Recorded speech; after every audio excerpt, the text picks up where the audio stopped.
first. Okay, so a very good afternoon and good morning, good afternoon, good evening, wherever you are. We were made to know that there are some international participants signed up for the event. So regardless of where you are, welcome to the Discourse series organized by the Malaysian Society for Higher Education Policy and Research Development. My name is Doria. I'm the senior lecturer for School of Education at University Technology Malaysia. It's a public university down south. I'll be your MC for today. In fact, I'm a returning MC. Welcome once again to all. So without spending more time, let us pass the floor to Prof. Kamal, the Deputy President for the Society, for him to give some welcoming remarks to us. Prof. Kamal, the virtual floor is yours.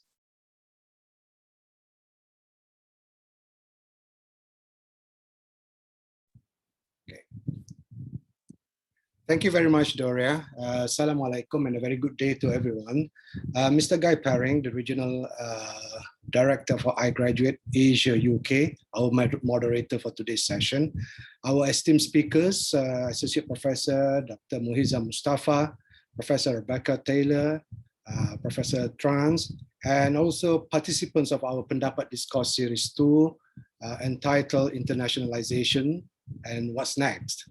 Ladies and gentlemen, it is indeed an honor for me to be given this opportunity to start our session today through these opening remarks. As mentioned earlier, PenDaPaT, or in English, the Malaysian Society for Higher Education Policy and Research Development, is a professional and non-government organization determined to provide informed feedback and suggestion towards issues regarding the national higher education policies and practices.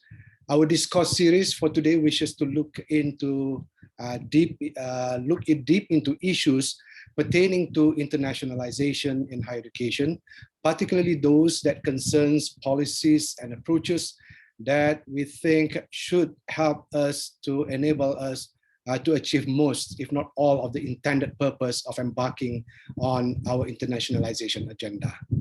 As for that, I wish to take this opportunity to express my deepest gratitude and sincere thanks to our moderator, Mr. Guy Paring, and our esteemed speakers for your willingness to be with us to share your thoughts and experiences on this very important subject. I also wish to thank all participants for your concerns and interest by being with us today in this discourse.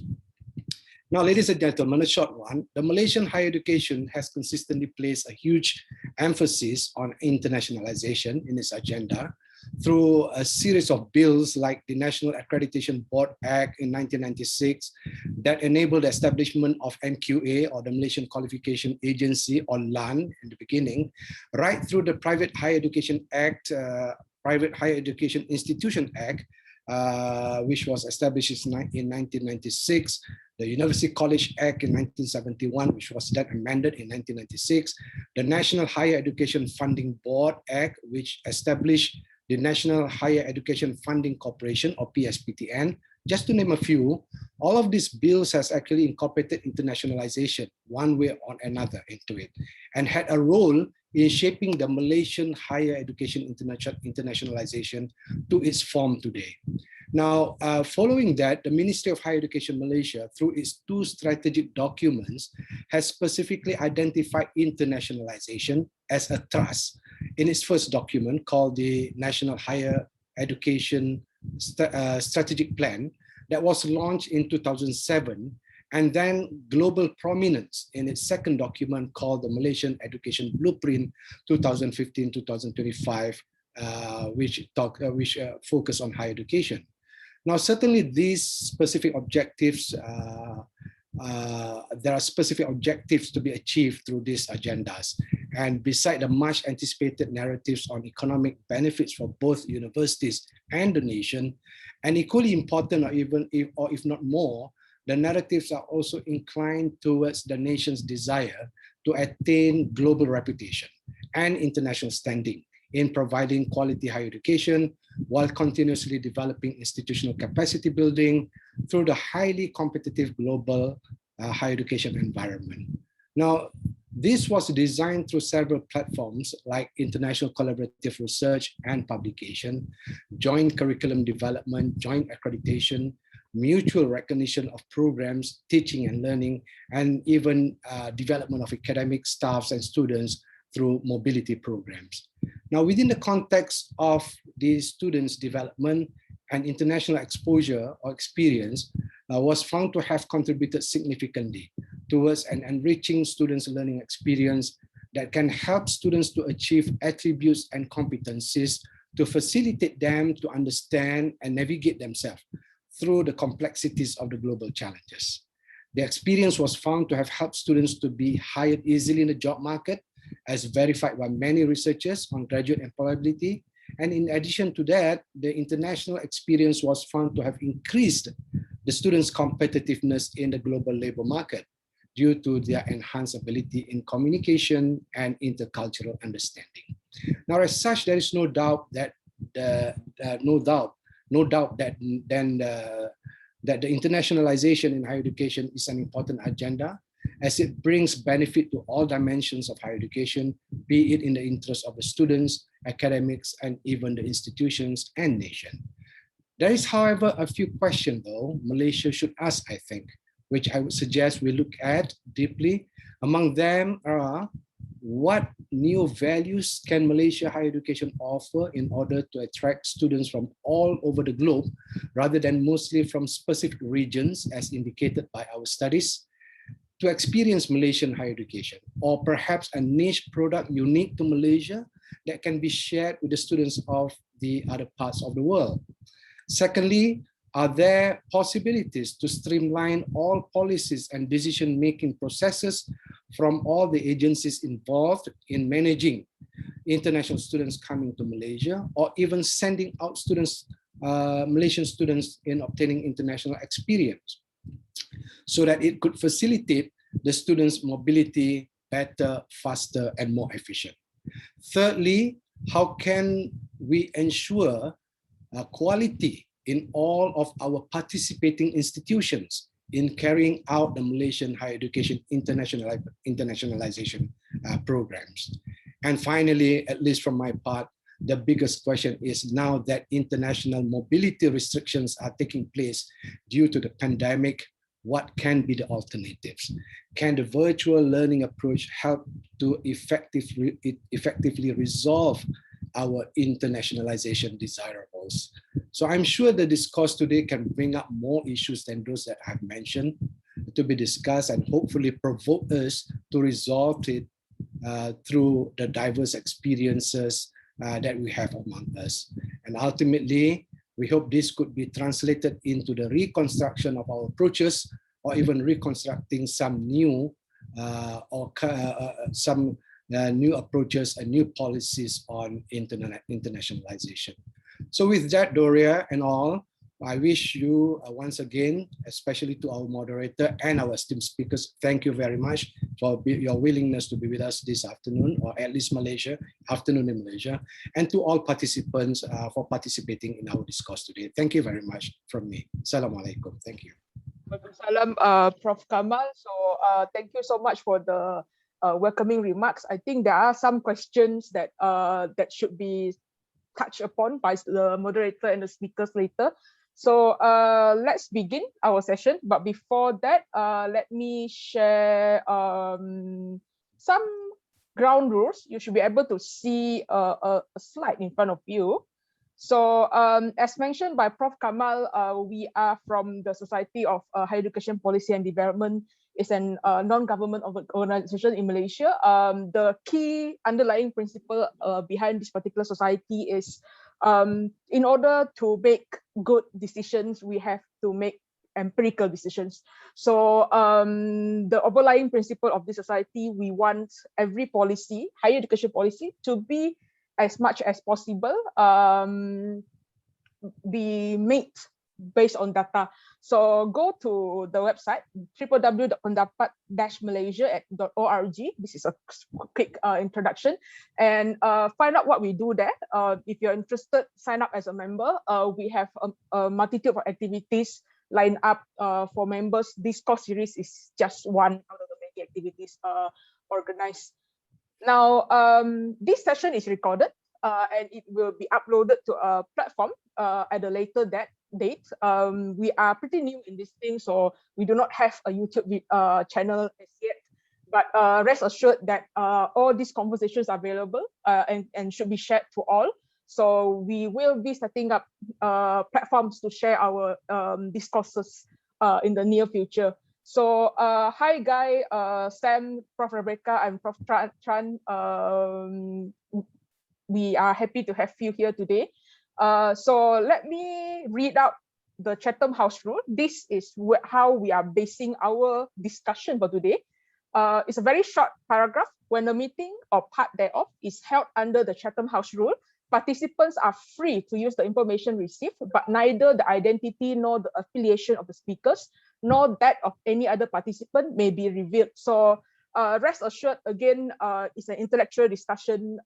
Please feel free to provide critical input that will build our understanding on this and most likely solutions for this particular issue, a topic on internationalization. We know very well that there's a lot of things that we need to take note of moving forward, especially at a time where we are not allowed still to have freedom of movement in terms of mobility for students and staff. Right. So next up, this is the overall. Let's see. This is the overall schedule of our session today. So we'll start off with round one, a general discussion to all speakers and moderator. Then we move on to round two, a quick Q&A from everyone. Round three, that's the unique part of the discourse series today, where we will be trying out the breakout room format, where at the end of the day, we hope all the participants will be able to chip in. It's not just the speaker and the moderator talking and you listening. So we want your input as well. After the breakout room session, we'll come back to the main hall. So each breakout session will present their findings, 5 minutes, just to remind all the breakout session leads. And finally, we'll wrap up with policy implications and conclusion from the session. Now, our discussion for today is based on this particular University World News article on internationalization, entitled COVID-19, the internationalization revolution that isn't. You can scan the QR code to have access to that particular article. Alternatively, in the joining instructions, we have shared the article link with everyone. So for question and answer, we understand that there's a lot of questions and a lot of doubts that you would like to ask. So we are going to use this Slido to get your questions collected in a platform. I will type this into the chat box later, slido.com, and the enter code is 4375 111. So send your questions there, and you can also vote your favorite questions. You can send the questions anonymously. And I think that's the beauty of this particular platform, for you to be able to ask burning questions that will stimulate the discussion further. Okay, now let's see. Tasnim, you're here, right? Can you say hi to everyone? Hello, everyone. So Tasnim will be our tech fellow today. What she will do is, when we start for the next 30 minutes, we will assign everyone to specific breakout rooms. So if you haven't select your topic for breakout rooms, check out the chat function later, where Tasnim will provide the instructions. Select your topic. We have 4 burning topics for discussion, and enjoy your time with the panelists and other participants. Yeah. So Tasnim, the the instruction on the chat function, please. And the rest of you can have a look at it. Okay, give All me right. a moment, okay? Okay, so thanks, Tasnim. Now, this is my final briefing slide. Some house rules for Zoom function. 18 months into the pandemic, I think Zoom is a common feature in our working and social lives. However, we still have to remind you once in a while. So for best viewing, please change your setting to speaker function view. Please keep yourself muted at all times. Please turn off your camera throughout the session. There's a participant function where you can check out the list of participants attending the event today. Chat with others on the chat function. If you have some reactions towards what the speakers and moderator is giving, show your reaction. And finally, stay away from the red button. We hope to see you until the end of the session. Right, so that's about it for my session. Guy, the floor is yours. All the best for the next session. Thanks so much, Doria, and thank you also to Prof. Kamal for his opening remarks. Welcome everyone to this afternoon's webinar on internationalization, what next? Thanks so much to PenDaPaT for all the organization, and a special shout out to Dr. Rosalini and Doria for all their help behind the scenes. My name's Guy Perring. I'm based in Kuala Lumpur, and I'm Regional Director for iGraduate, which is a global higher education research company. I've been here in Malaysia for 15 years, so I think I understand the context pretty well, but we have a distinguished panel today who will provide even deeper insights. The advantage of online forums is that hopefully we can travel around the world with a click of an unmute button. So in Australia, we are joined by Dr. Lee Tran from Deakin University, which is in the state of Victoria.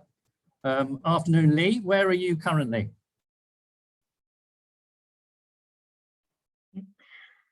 Okay, hello everyone, a very warm welcome and greetings from Melbourne, Australia. You're in Melbourne. Yeah, PenDaPaT for inviting me to join the panel. Thank you. Thank you so much. And now moving up to Penang, Associate Professor Dr. Muazzam Mustafa. Welcome, Sam. And I'm assuming hi, how are you? Hello, everyone.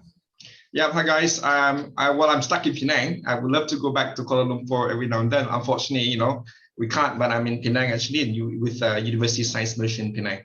So it's nice to see everyone here, and hopefully we'll have a wonderful conversation. Like I said, conversation. Thanks, Sam. Finally, down to Johor, and we're delighted to be joined by Professor Rebecca Taylor, who's CEO of the University of Southampton's campus in Malaysia. Welcome, Rebecca, and I assume you two are working from home and your campus is currently closed. Thank you very much. Yes, I'm in Johor. The campus is closed, and we're all working from home at the moment. Yeah, but hoping to get back soon. Great, thanks everyone. I'm not going to read out their CVs. They've obviously got very distinguished academic and professional backgrounds, but you can access their CVs through the information you were sent earlier. So internationalization, what next? As Doria mentioned, I hope you've all had a chance to read the article that you were sent as a sort of pre-reading. And Doria, perhaps you can also add the link to the chat for those that haven't.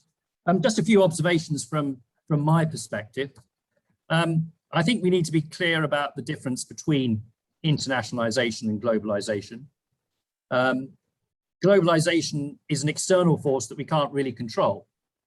The negative aspects of this global connections have been shown by the rapid spread of the pandemic.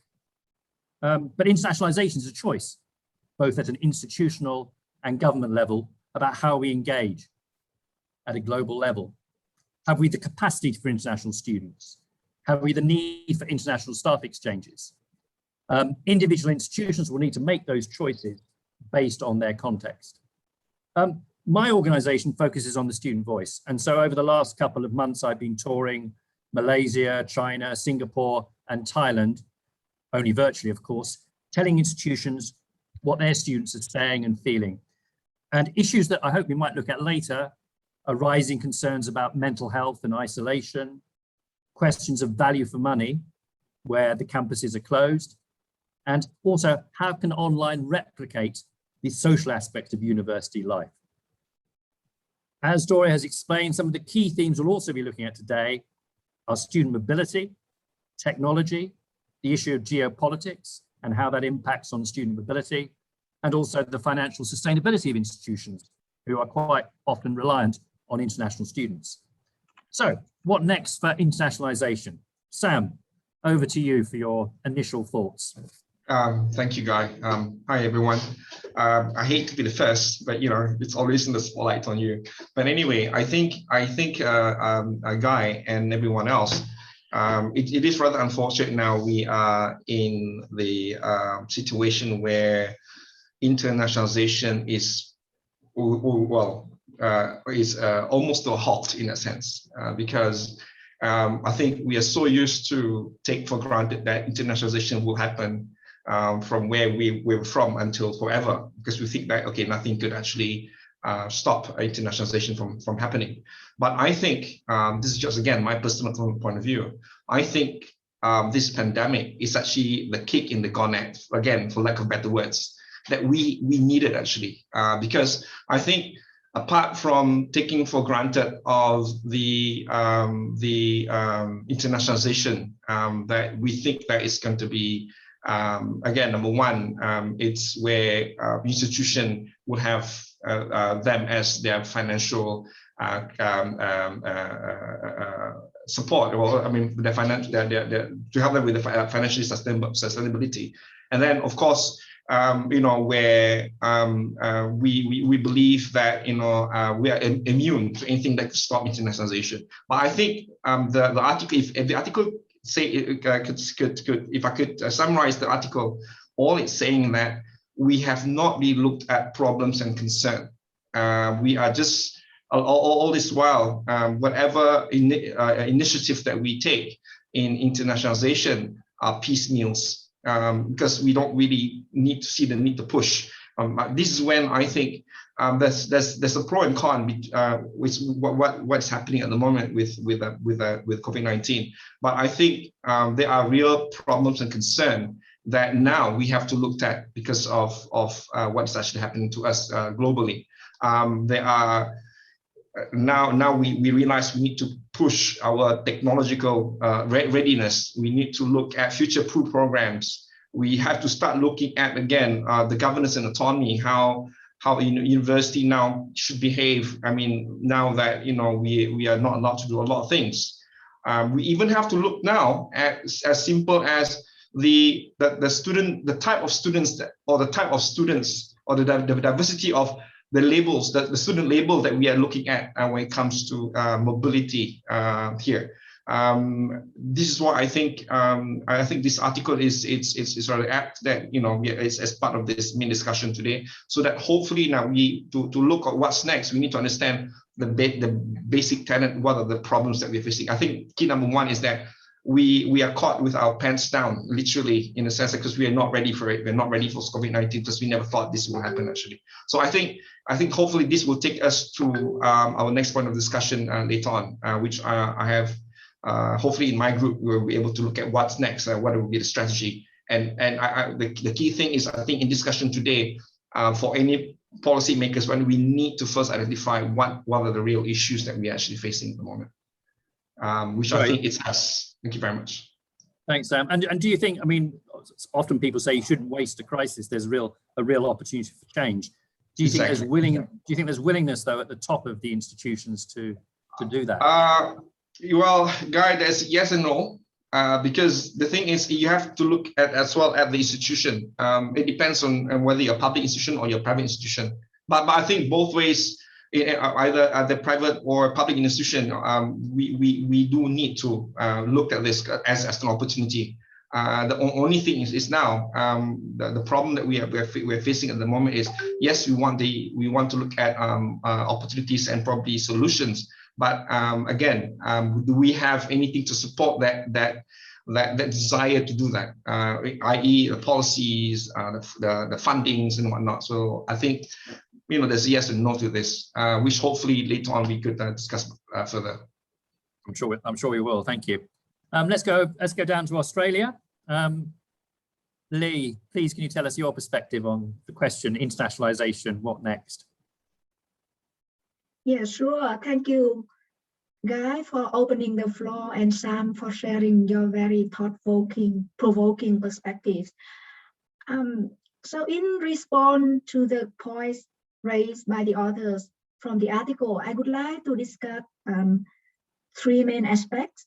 The first one is the factors that influence student mobility pre-COVID-19 and now during COVID-19 and post-COVID-19.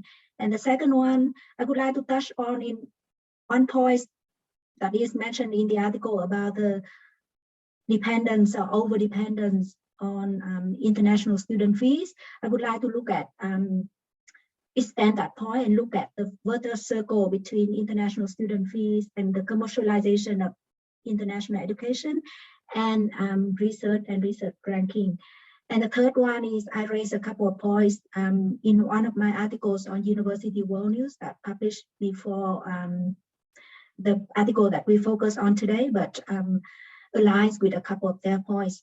Okay, so pre-COVID-19, we often heard about the traditional pull and push factors that shape international student mobility. These include country reputation, university ranking, and the second major factor is the cost factor, the tuition fee and the cost of living in the host country. The third one is the safety factor, security factor, and another very important emerging point is employability. But during COVID-19 and likely post-COVID-19, we have seen the changing landscape of international education, the demands and supply, as well as other COVID-19 related factors that affect student mobility. And first, we have to think about COVID-19 infection loss and economic and social recovery in key destinations and source countries. The second and very debated issues at the moment is the vaccine uptake and vaccine effectiveness and how that affects student mobility.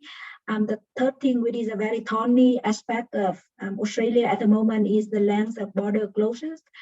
And next one is host countries' approaches to supporting international students, both onshore and offshore during the crisis. And next is responses to pre-existing racism, as well as new forms of COVID-19 racism facing students, especially in countries like in some of the European countries, the UK, the US and Australia. And we shouldn't forget the quality of and flexibility of both online and hybrid programs offered during COVID-19 and the shift to online learning and the quality of that process. Another key factors that is often mentioned in the debate is the policies around post-study work, skill needs and migration. And in this space, we have seen how Canada has positioned itself as a very welcoming country in terms of supporting student post-graduation work, as well as how that help with the country recovery and migration. And the final but very important point from my perspective is geopolitical tensions. Now look at the time pre-COVID-19, we often heard about the commercialization of international education, but at the same time, we heard about how international education has been used as a tool for enhancing mutual understandings, for developing regional peaks, maintaining regional peaks, and reinforcing transnational connection. But during COVID-19, we have witnessed how international education have been weaponized and politicalized. And in that context, how international students have been used as political tools. For instance, if we look at the tension between Australia and China, we'll see that the Australian government raised voices about the investigation of the origin of COVID-19 and China's interference in terms of Hong Kong security law, Taiwan's independence, and China's escalation in the South China Sea. And in response, the Chinese government wants their students to travel to China, citing the reason that Australia is a racist and unsafe country, and also the Chinese government threatens to revert their students to the UK.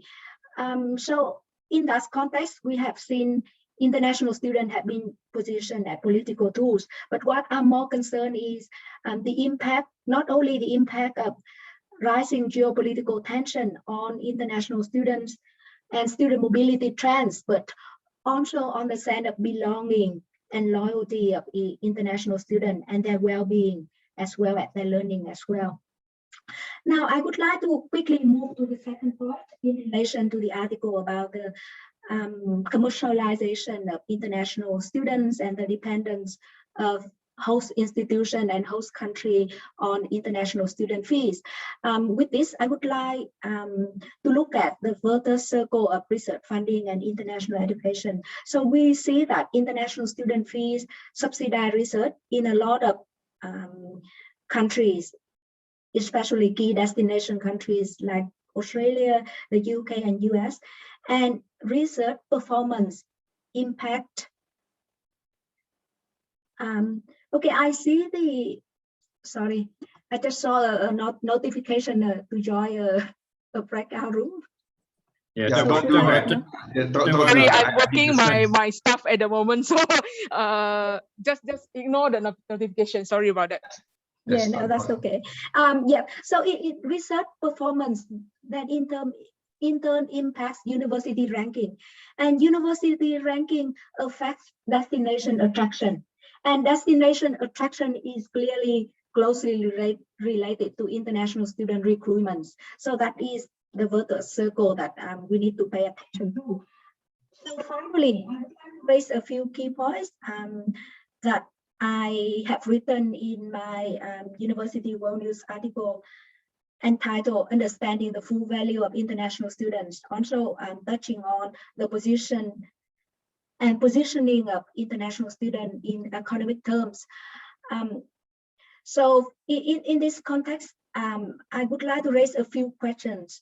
So what is the implication of the current discourse on the mental health and well-being and belonging of international students? And how do universities internationalize the student experience, teaching and learning in the context of online and blended delivery? And to what extent has international education has become more inclusive for non-mobile students and those from more disadvantaged backgrounds in an increasingly virtual world? And we know that pre-COVID-19, international education has geared more toward study abroad, and now with COVID-19 and constraint on physical travel, international education has geared toward more internationalization at home. So in this context, how do we recognize and build on internationalization at home in order to optimize benefits for all students in the new context in which internationalization through mobility abroad is significantly limited and constrained? And finally, I would like to wrap up with a question about how do we rebuild a resilient, inclusive, and humanistic international education sector beyond commercialization of education? So in a way, how do we humanize international education given what we have witnessed during COVID-19? So with that, I would like to wrap up my 5 minutes contribution. Lee, thank you so much. That was great. Very comprehensive look. And I was fascinated with the topic you raised about international students being weaponized as kind of political tools, and also obviously the issue of mental health and isolation that I maybe touched on earlier in my introduction. And I think we're going to see even more of that as students in their first few weeks of university life are going to face quarantine. Certainly, I know that's going to happen in the UK, and I'm sure it will happen in Australia when they open their borders. So thank you very much. Now let's go over to Johor and Rebecca. Rebecca, your opening thoughts. Hi, thank you very much. And thank you to the organization and the organizers and everybody who's participating. I just have a few opening thoughts and then something really I just wanted to kind of set the scene for a discussion in the breakout session, just to sort of identify what are some of the things that we could usefully talk about. So I think in terms of the article and also a lot of other things that we read, the suggestion is often probably nothing will change. It's probably just it's a blip. And nothing will change. And I think that what it does though is this sort of situation offers us an opportunity to say what could change and what should change and what would be the impact of that change. So in terms of the way that I look at it, and a lot of this does relate to sort of financial sustainability, because of course a change puts universities into a more kind of vulnerable state, and they need to think about what sort of impact does a situation like COVID, for instance, do, is really looking at disruption and how you can use disruption in a very positive way, how you can turn disruption into opportunity, how you can turn, and especially with Malaysia right now, how can you use this disruption to actually help position Malaysia as a real hub of global education, and also help it to meet a lot of its longer term objectives. So looking broadly, again, sort of setting the scene for what we could talk about, financial dependence on international students is very much something that we see varies by country, and also within countries, it varies by institution. So I think we're all very familiar with that. The other thing that I think we're probably familiar with, which is quite a common thing that we see, is quite a high risk strategy that's going on globally right now, which is a real dependence on a few countries for international students, and then but not looking at longer term strategies of how do you create a kind of lower risk model, but one that is often a little higher cost and a little bit slower burn in terms of creating it. So what we're seeing, what we're living in right now, sort of pre-COVID, is a little bit high risk. It takes less effort to create the model that we have, which is lots and lots of international students into countries from a very few places. It is a pretty low cost model. It's a high return, and it has too much of a focus on just fee income. What a disruption gives us the chance to do is step back and say, actually, that might not be a sustainable model, and it actually might be too high risk going forward. So why don't we pause and actually look at, do we want to put in place something that's a little bit more of a longer term strategy? It might be a little high risk at the beginning. It might be a little bit more costly at the beginning, but actually what it is it gives longer term financial sustainability. Just looking at a possible example to kind of put this into some context as well is, I was at the Open University in the UK when we went through what people will recognize as the Mooc Revolution. And that was a very, very interesting time. And what you saw come out of that was some institutions that tried to just sort of take that disruption and do something little and bolt it onto what they were already doing, because there was a real reluctance to change. And what you probably have seen from that is that did not create anything that looked like long-term financial sustainability for them. That didn't change their model. It didn't change what they were going to be in the future.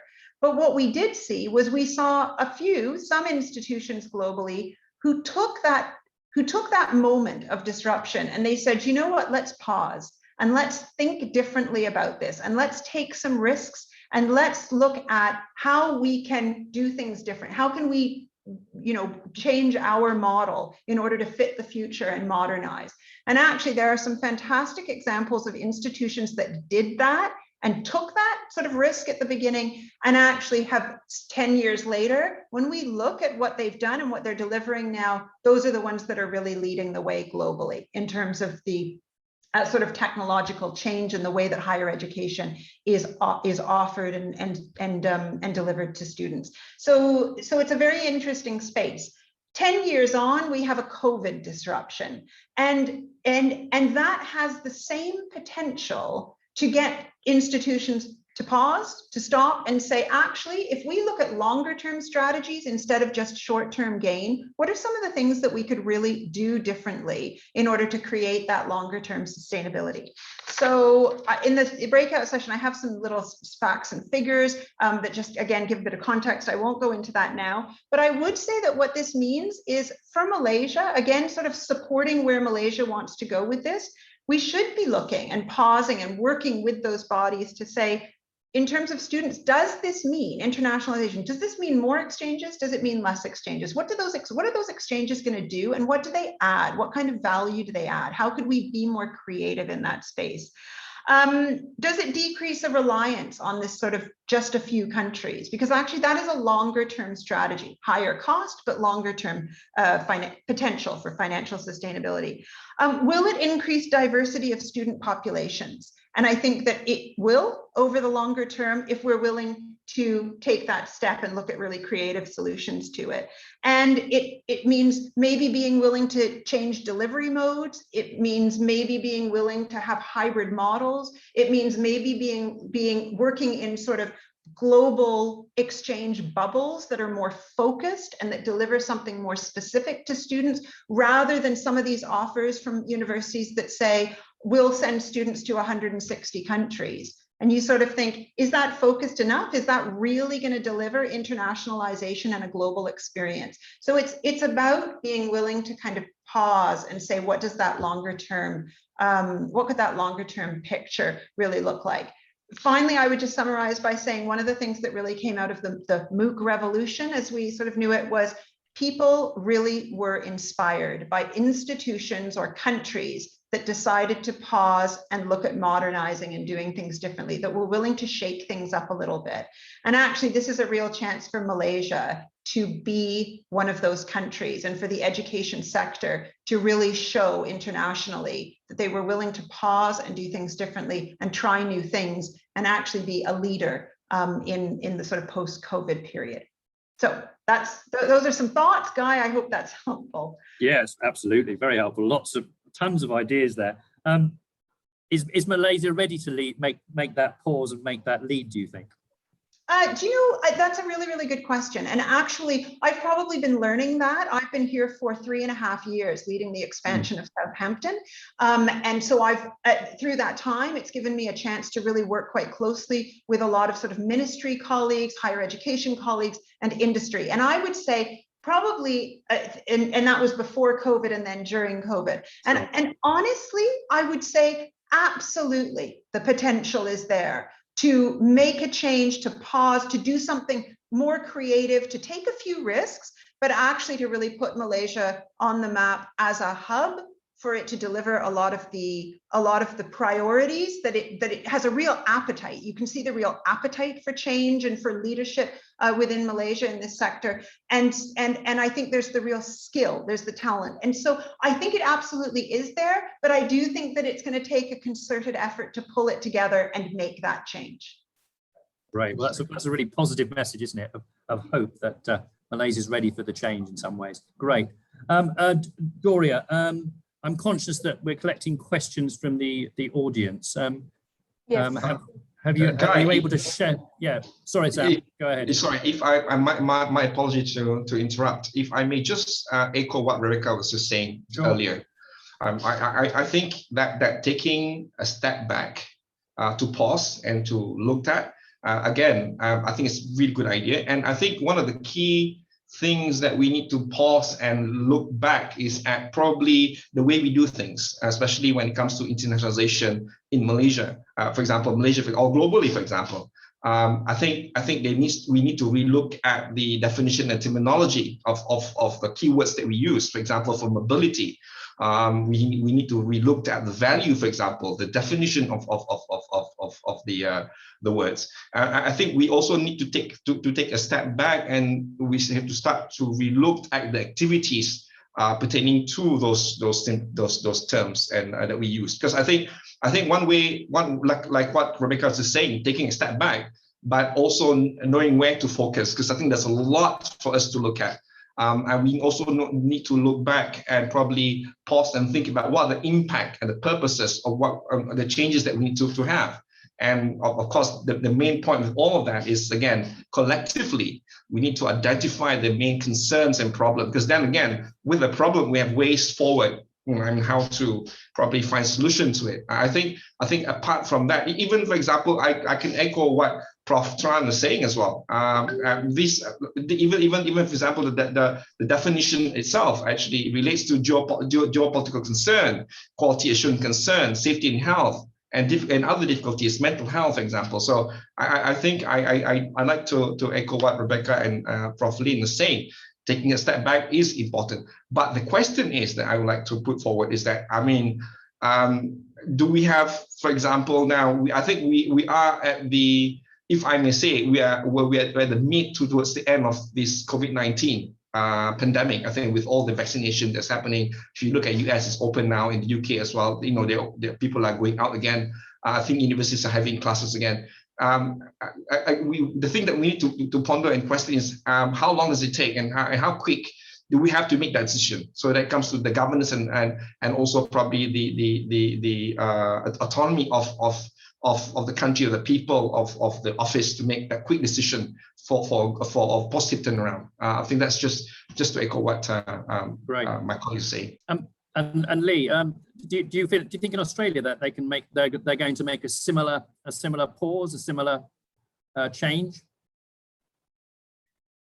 Yeah, sure. I echo what Sam and Rebecca mentioned, especially toward the approaches to changes in the immediate and long-term future.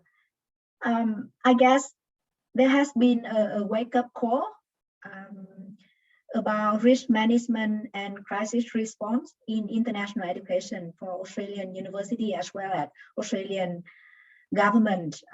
So it aligns with what Rebecca mentioned.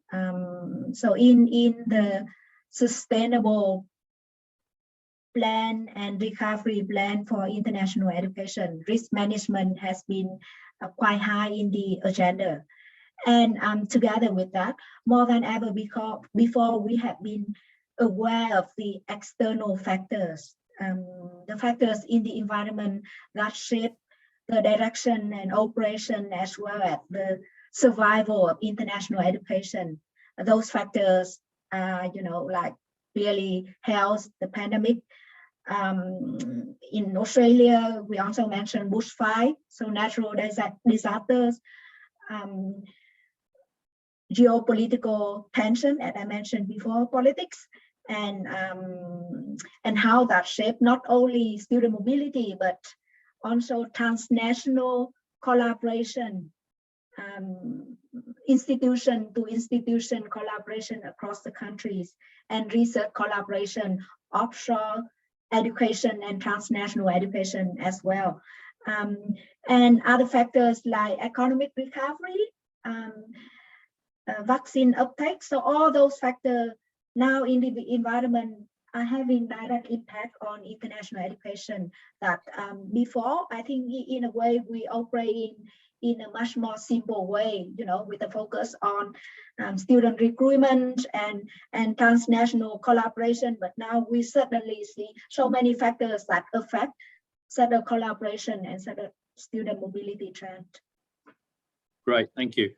Rebecca, I wanted to ask you, obviously you're in a fairly unique position in that you're heading up a UK campus in Malaysia. And in a sense, you're very reliant on student mobility, because students are expecting to, first 2 years in Malaysia and then second 2 years in the UK. How is that going to affect your model, and indeed other T&E operations, or are they likely to increase in that students won't need to travel as far perhaps to get the benefit of a UK education, for example? So I think it's actually a model that I think it's a model that is actually fits very well with the circumstances that we're in and that we'll see ourselves in the future. So the the model that we've had in place at Southampton, Malaysia of the 2+2, so they spend 2 years in Malaysia and 2 years over in the UK, that will continue and that works well, and that meets the requirements of a particular type of student. And again, it's that kind of bubble effect. So I don't think that that is actually going to be disrupted going forward. We've actually managed to keep that going through the COVID period as well. We're putting in, I mean, I've put in about probably about 16 new programs now, because we're scaling up. It's a very, very big expansion program, and that leads into business and computer science and actuarial science and those sorts of areas. But those programs are actually in a different model. So those are all students can start and finish in Malaysia. But what they can also do is they can, again, within that sort of Southampton bubble, they can spend a year or 2 years in either of the two countries. So it's more fluid. And so what that allows us to do, again, just from a financial sustainability, but also meeting the needs of a wider audience, is we can say, actually, what suits you? And it's some of the things that sometimes come out of disruption that are most useful is a willingness to embrace flexibility, willingness to kind of adapt, a willingness to say, actually, people are going to have different needs after this. And it's a willingness to understand those and look at how can we address those? How can we still make the education possible for them? So the new programs create more fluidity between the institutions, but also it means that if there are restrictions at certain points, and those are a little bit ad hoc, we can accommodate those. The Southampton group, we don't rely so much at the moment on international student cohorts, but we are trying to increase that because we recognize the value of diversity as well. Southampton UK, obviously, they have a higher proportion of international students, and so they are also looking at ways and means in order to create greater flexibility, be adaptable, and meet the needs of that wider audience in this sort of new world. Great, thank you. Okay. And Dr. Lee, you've got your hand up. You wanted to raise a point? Yes, I just want to quickly add to Rebecca's points about changing or alternative model.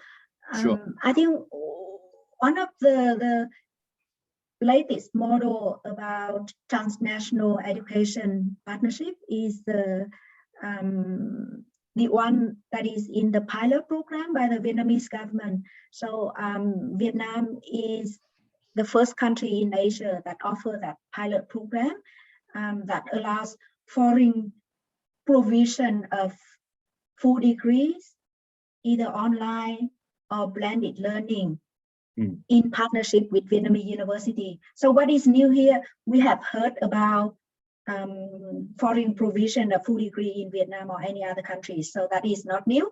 Online program, that's not new, but it is a combination of all. So foreign provision of online full degree program in partnership with Vietnamese university. So it is a very brave move because it allows foreign university in partnership with Vietnamese university to deliver fully online programs. So in this context, we introduce the notion of online international student at home. It's a bit long, but we have online and we have Vietnamese student and international student, but they are not studying onshore in the host country, but at home. So it's quite interesting model. Absolutely, and all these models are going to get very complex, aren't they, to understand? But thank you for explaining that initiative in Vietnam. We're now going to look at the breakout rooms. As you know, when we started, we were looking at 4 topics. We're looking at mobility, financial dependence on international students, technology's impact on mobility, and the geopolitics of international student mobility. Doria, maybe you can explain the technology and the process behind the breakout rooms. Sure. So I don't get lost. Sorry to the speakers just now for suddenly seeing weird messages coming in front of your screen. We're testing a very interesting function where everyone will be assigned to a breakout session. So we will do it in 10 minutes. Right. So for the participants in this room, please think about what is it that you want to talk about. Mobility, technology, geopolitics, as well as financial dependence on international students. Now, think about it, and then we will approach each of you to manually assign you to the halls. some of you are already assigned through the experiment earlier on. Now, Guy, if I may show you the word cloud that we have That would be great. for our exercise. So let me share my screen. All right, wait. Okay, wrong No problem. platform. Excuse me for that. Now there are 3 questions that comes out from the discussion just now. I think what's best is, since we have very limited time, probably these questions can be brought to the breakout sessions for consideration. Remember, this is a ongoing discourse, and we can't really answer a lot of questions along the way. So from Ms. Shahira, 2 questions. Do we really have a conducive environment for the international students, especially those with family pre-COVID, especially now during COVID? That is definitely something for us to think about, especially on in the mobility team, where it used to be that the students can handle their own accommodations, or the university provide them with accommodation. But now that with stricter restrictions in place, what happens for accommodation? Mr. Farizal, one of the reasons to study abroad is to gain new experience and new culture. If everything is being done on Mooc, how can the students obtain this experience? So it reflects back to what Prof. Reka said earlier on.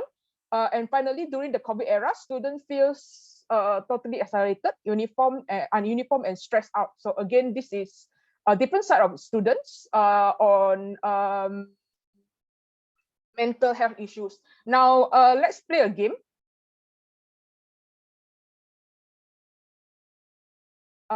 You should be seeing this particular page. Go on to slido.com, type in 437511. Let's see what's the temperature like among all the universities in this hall, represented in this hall. My institution's priority for internationalization is, so type in your responses, and then let's see what happens. Sounds good. And okay. Yeah.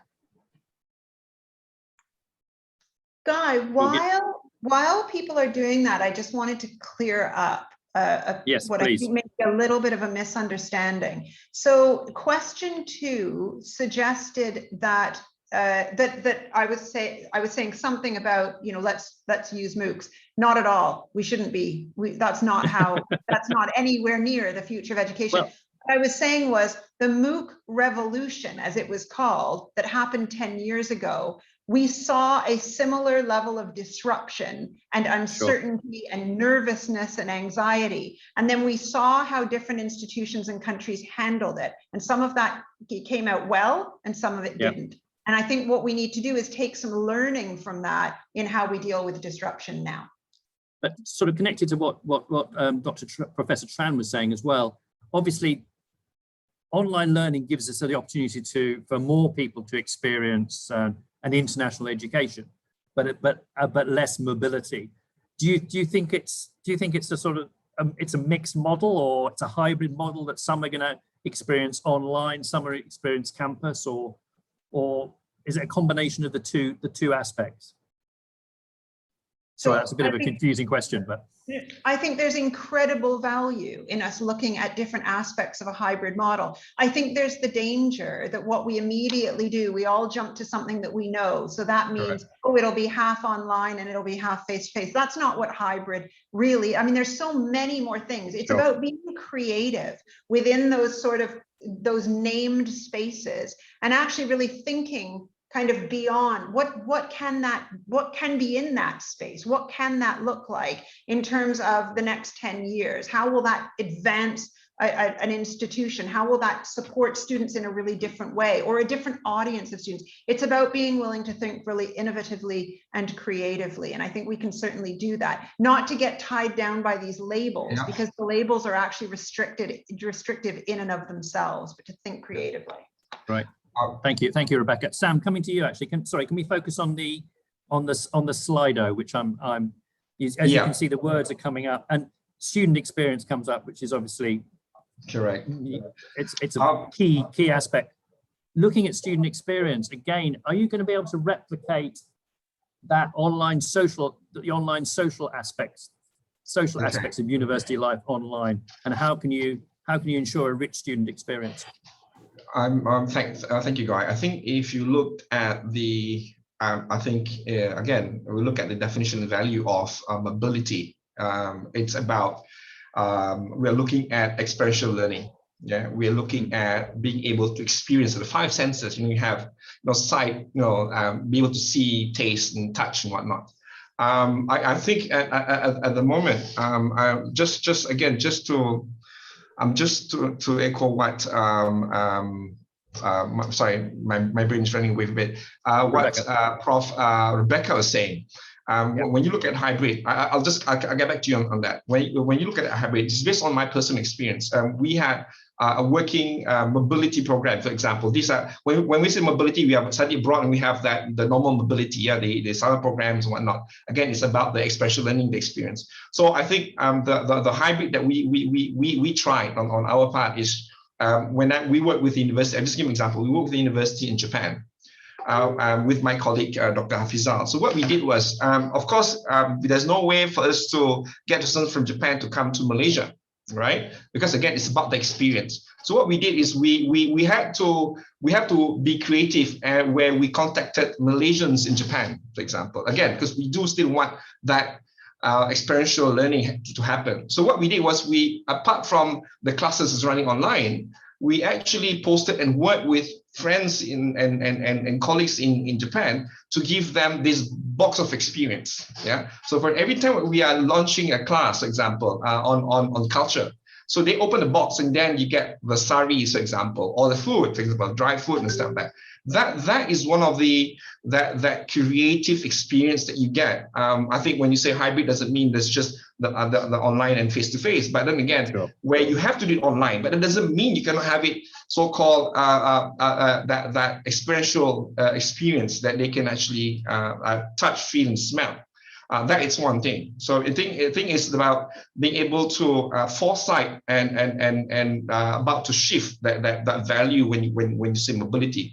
When you talk about student experience, this is one I think, if I may take example from USM, we've always looked at how do we give the student learning and distinguish learning and living experiences. So that allow us now to foresight and future-proof all our programs. If let's say this happened, then how then we allow for example, we look at future trend of learning and teaching and what it takes. For example, we start to investigate on the technology readiness. What do we need, for example? And we also, one of the key points that we look at when we got student experience, what will be the infrastructure? I'd just like to circle back to what Shahira was asking. Can you hold that thought, because maybe we can pick that up later. I'm very conscious that Professor Tran has to leave at 3 o'clock, so I just want to have just ask her one question before she leaves. We'll catch up on that point you raised, Sam, later. Right. Only the second important point raised in the word cloud was ranking, Dr. Tran, and you mentioned ranking, Lee, in your opening remarks. And I wonder whether the chase for rankings is a positive or a negative effect on all the changes that we've been perhaps hoping will happen. Well, thank you, Guy. I'm conscious you have to go because of a family commitment, so maybe you can comment on the importance of ranking and whether it actually helps or hinders some of the changes we maybe want to make.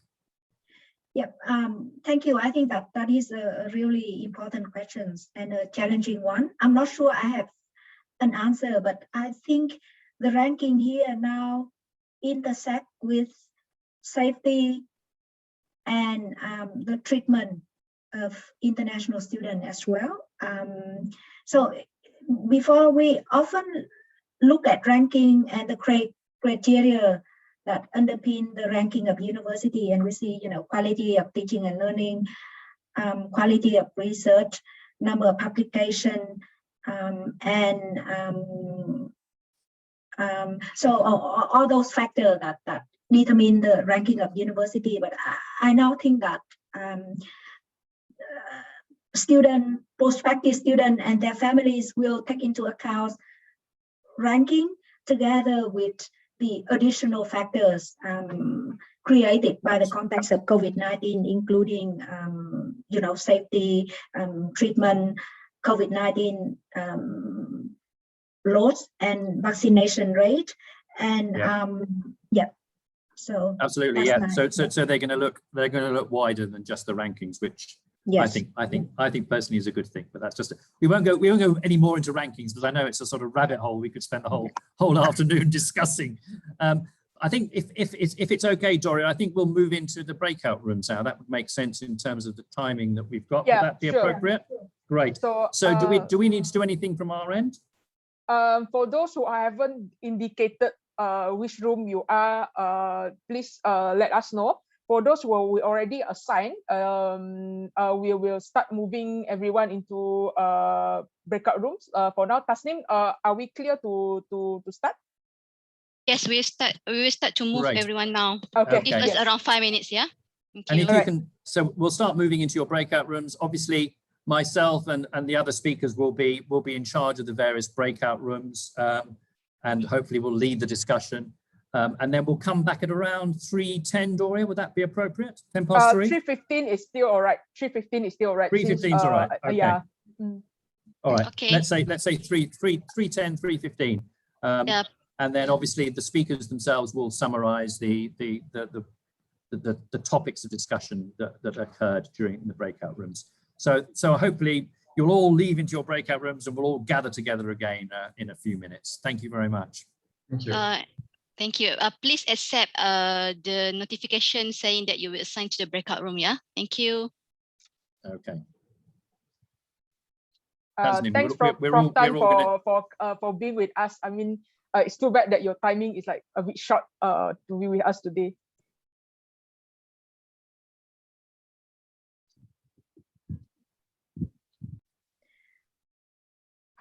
So we're all waiting to be assigned, I guess, are we? Yeah. Yes, Guy. Okay. We will be invited. Yeah. No problem. So Dora, I will appoint someone in my room, or is there anyone in the team who will be with me? I can be with that's you. wonderful. Yeah. Great, Doria. Great to meet Thank you, Dr. you. Tran. Good. Thank you, And, Professor. Lovely to Tran, meet we'll see you you in again. Spain. That. See you guys. Will do. Thank you. Much. See you soon.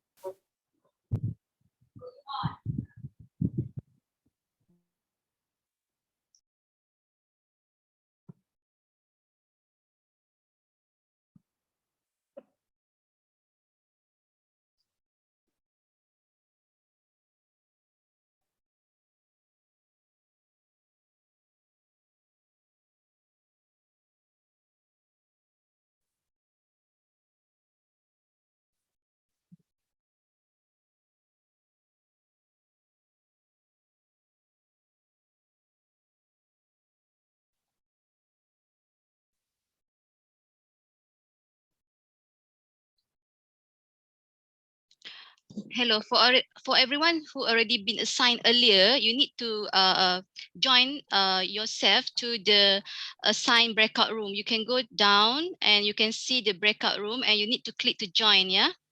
Thank you. Yeah. Where can we see the joining, Tasnim? At the bottom of your Zoom page, Zoom screen, you can see breakout room to join, and then you can join. Okay, join the breakout rooms there. So anybody who's still here, please join the correct breakout room. Yeah. Okay, lots of people not joined yet. You need to click the join button. Okay, click the join button. Okay, of the correct room. Okay, got you. Yeah. I can't see. Oh, I see it. If you scroll down, you can. If you scroll down, you can see all the choices. Yes, I see. Okay. So all of those of you who aren't assigned, I can see a long list. So try and join the room. Tasnim, I couldn't get. How do I get to join into the group again? I couldn't see the join button. Let me see. Which room you will be in? Geopolitics, right?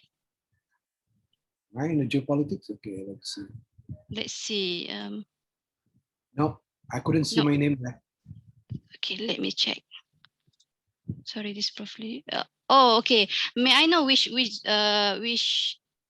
breakout room that you would like to join, Prof? Can you put me at financial dependence, please? All right, sure. Thank you. Okay, I already assigned you, Prof. Need to accept.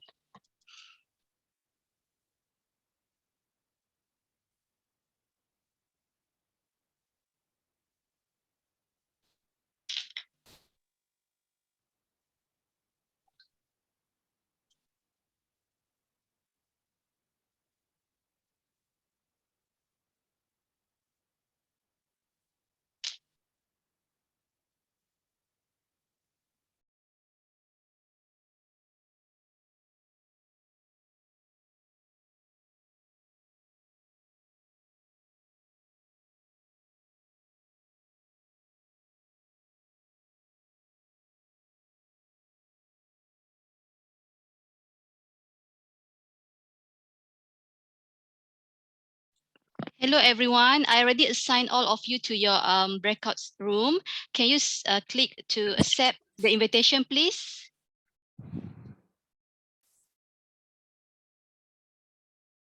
Hi, Renee. Can you see the button? Hi, long time. No, I didn't see the button, unfortunately. But earlier, before the session ended, I can see the button, but not right now. Okay, you can go down. Yep. You go down, and then you can see the breakout room to join. Can you see at the bottom of your Zoom page? Bottom of my Zoom page. Let me see. Same. I think beside chat or share screen, you can see the reaction, right? And then you can see the breakout. Okay. Yep. You see now? Okay. Yep. So, all right. Yeah. I'll join the breakout room now. Thanks. All right. So we still have here Diza. Can you see the breakout room function down at the bottom of your Zoom page? Hello. Hi, Diza. Can you hear me?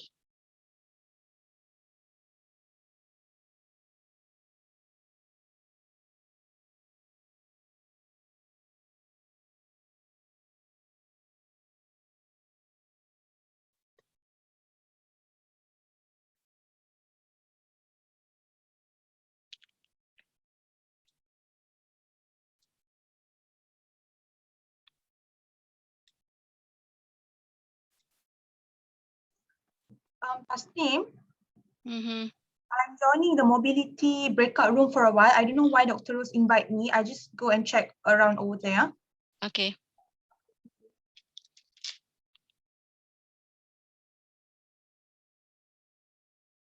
That was a very good. That's a very good system. The breakout rooms went really well. We had a great discussion. I don't know about in your breakout rooms, but yeah, it was really a really good discussion. Really good. Is the timing, I mean, too short? Timing. Well, I mean, like all things, we could have kept talking forever, I guess. But you know, we definitely needed a cutoff point. But so no, absolutely. I think it was perfect. People had to keep fairly succinct. Obviously, some groups had larger groups than others. I noticed the financial. The finance team is a big team. Gloria forced us to get into bed. Oh, did you? Okay. But I think that's the main concern. Major concern is about now. We're looking at COVID-19 pandemic. That I think financial sustainability is not the key. That is the magic word. You know, that's it. Well, that's it. Well, we'll see if Rebecca's managed to solve the issues of financial dependence in her brief chat. Not solve the issue. We had a great discussion, but I have to say we're all booted out of the room halfway through. Another great point that was being made. So I do apologize for the fact that we didn't get through the discussion. We had some really good ideas. I can summarize them very quickly, but really, please honestly, do. You had the largest group. You should have the largest group. So yes. I think you have a bit more time. You have a bit more time, Rebecca. Okay. So just to summarize, so we were looking very much, what are some of the ideas? Like if we were looking to really position Malaysia as a hub and post-COVID and think creatively and say, let's use this as an opportunity. How would we do that? What are some of the recommendations that we would make? So there's the issue of sort of policy limitations, and that's really around, it kind of brought into the issue of bureaucracy. So in terms of being attractive as a hub and being attractive to students and giving them an experience that they want, and often remembering that when they're at the beginning of an experience, they're quite nervous, and so they can back out quite easily. Streamlining. So looking at streamlining some of the processes and procedures in order to make it easy for students to come and for it to be a positive experience right from the beginning. So we looked at that. That's an area that we would say we need to explore more. Secondly, a recognition that actually internationally, there's a number of countries where there's a real reluctance actually to engage in international. So they want to talk about internationalization, but there's a reluctance to participate and therefore to come and not just to Malaysia, but to any country and have an international experience. So, and that is true, and that is evidenced to be true, that there are countries where that reluctance exists. And so actually we looked at if Malaysia was going to position itself as a hub, which I really hope it will, one of the things to do is to be very proactive. So to be looking at a really proactive approach to promoting and supporting students and be very visible and to actually start to get into people's their mindset and onto their radar in a way that you see other brands doing it. And if you looked at Malaysia Education Hub as a brand, it's something that actually that could work really well in the future. So a proactive approach. So looking at what that would mean. We also had a discussion about pairing. So looking at specific international partners, doing joint degrees and creating kind of exchange bubbles, because it's that snowball effect. If you do it and it's quite high profile and it's very successful, even if it's with very, very specific partners, if you choose well, it will snowball and it will be visible. And then you've got these amazing ambassadors, and it's how the hub then uses that to its advantage. So we thought that was another area to explore. I also have investing in the experience. So there was an issue about international students come in, they pay a lot, but they're not always entirely sure what they're getting for that. So it might be that they're sort of seeing those fees go elsewhere and they're having, you know, a particular experience. So there might be something there about transparency, about saying, this is how we're investing in the experience that you have, and making some of that a little more visible to them, and so that they really do say, oh, this is great value for money for me, and I'm having this experience. So there might be something there around transparency. Then we had a great, again, these were all beginnings of discussions. We'll need time to flesh them out. But there was another really good one around, could Malaysia as an education hub create something similar to the Erasmus program? So not the Erasmus program, because that had its benefit, you know, its advantages and its disadvantages. And one of the disadvantages was in part the kind of bureaucracy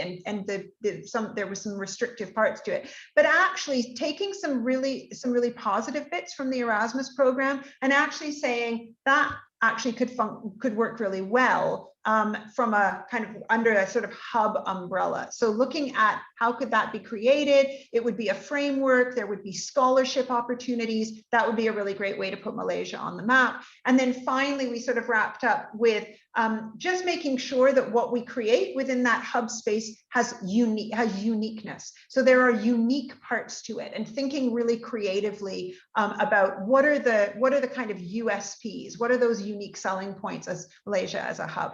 So there's a lot there, and actually I think what we came to when we were brought back into this room is there's almost a session that needs to happen for each of those to actually start to say, what could a hub look like? Flesh them out. Absolutely brilliant. That's brilliant. Thank you so much. You had a large group to handle. Interesting enough, in the chat, and maybe Rebecca, you can take a look. Someone from Poland, Professor Bieta from Poland, has talked about, yes, the replication of Erasmus in other countries would be fantastic. So that's great.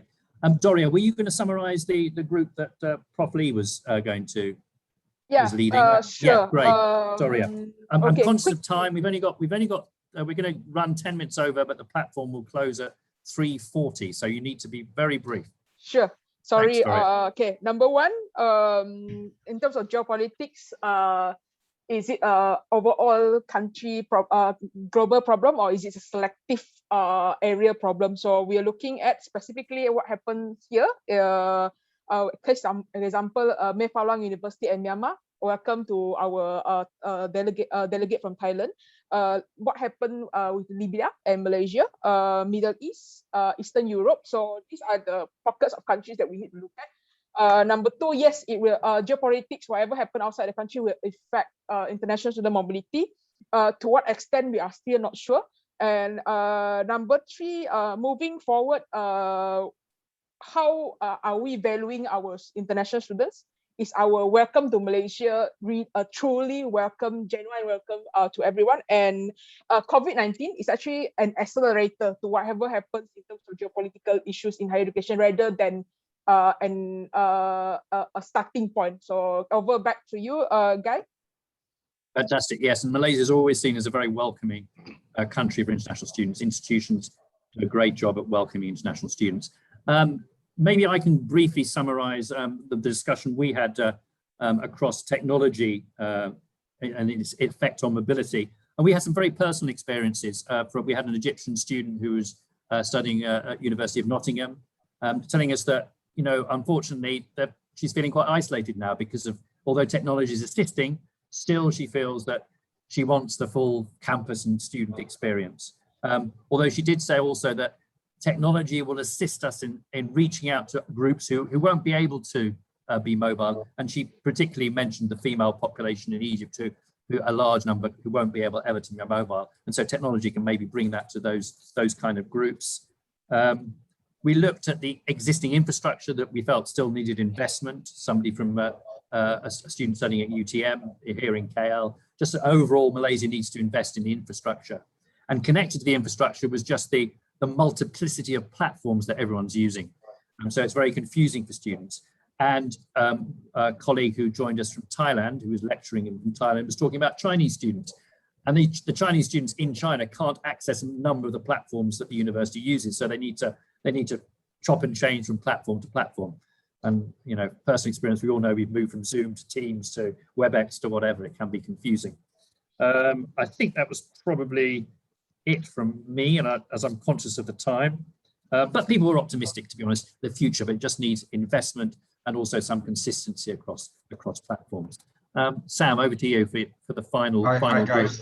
Okay, thank you, Guy. Yeah, final group. We're lucky to have a very small group because I think the concern is clear. We only have 2 points I'd like to put forward here.